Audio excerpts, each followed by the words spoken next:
नमस्कार साथियों, स्वागत है आपका फार्मासाइट 2.0 यूट्यूब चैनल पर।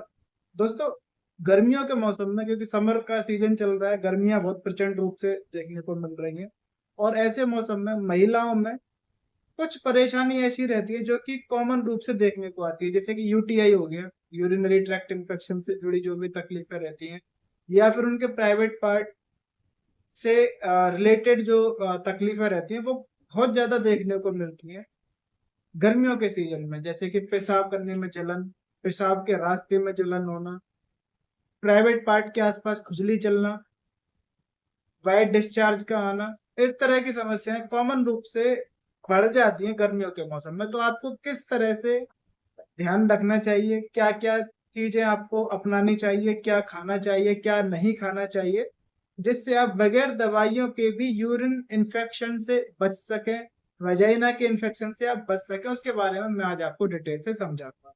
तो चलिए शुरू करते हैं वीडियो को। सबसे पहले नंबर पर रोजाना 10 से 12 गिलास पानी पीना चाहिए। उससे क्या रहता है, यूरिन फ्लश रहता है और जो बैक्टीरिया रहते हैं वो भी फ्लश होते हैं, बैक्टीरिया बाहर निकलते हैं। पानी यदि आप नहीं पिएंगे तो बैक्टीरिया की ग्रोथ बढ़ेगी और इन्फेक्शन का खतरा बढ़ेगा।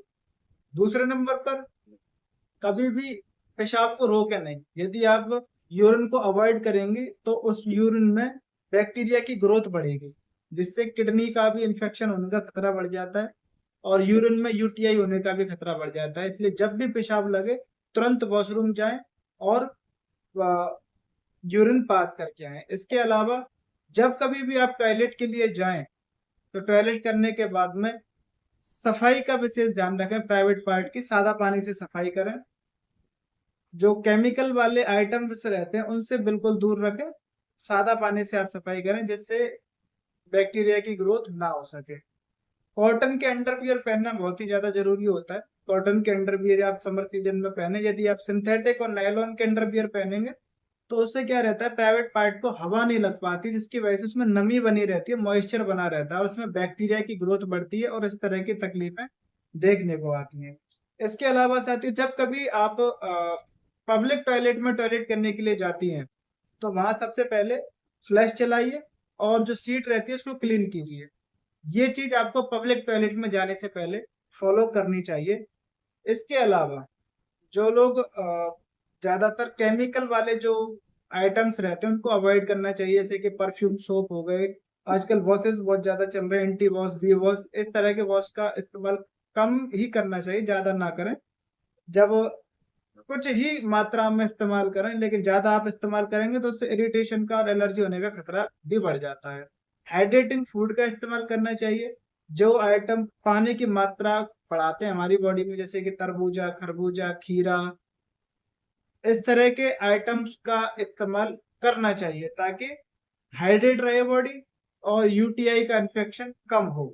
इसके अलावा दोस्तों, विटामिन सी वाले आइटम ज्यादा खाने चाहिए, जैसे कि नींबू, संतरा, आंवला, बेरीज। इससे इम्यूनिटी बढ़ती है और इन्फेक्शन से लड़ने में भी मदद मिलती है। इसके अलावा मीठा कम खाएं, क्योंकि मीठा खाने वाले लोगों में बैक्टीरिया जो रहता है यूटीआई का या फिर प्राइवेट पार्ट्स का, उसकी ग्रोथ ज्यादा बढ़ जाती है। इसलिए जो भी शुगरी फूड रहते हैं, चाहे वो नेचुरल हो या सिंथेटिक हो, तो मीठे फल हो, सब्जी हो या मीठी कोई भी चीज हो, उसको अवॉइड कीजिए।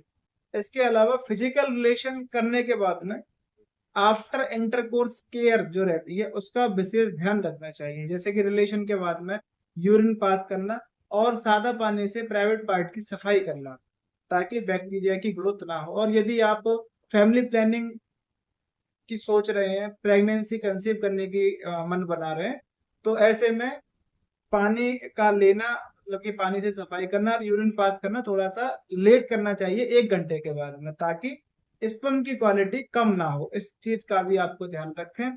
और जो महिला प्रेग्नेंट रहती हैं उनको थोड़ी एक्स्ट्रा केयर की जरूरत रहती है। जो चीजें मैंने सेम बताई वो इन सभी चीजों को फॉलो करें और पानी ज्यादा से ज्यादा पिए और यूरिन बिल्कुल भी ना रोकें। तो इन सभी बातों का यदि आप ध्यान रखती हैं तो आपको कभी भी यूरिन से संबंधित, मतलब यूटीआई के जो इन्फेक्शन रहते हैं या वेजाइना के जो प्राइवेट पार्ट्स के इन्फेक्शन रहते हैं, वो सभी तकलीफें आपको बिल्कुल भी नहीं होंगी।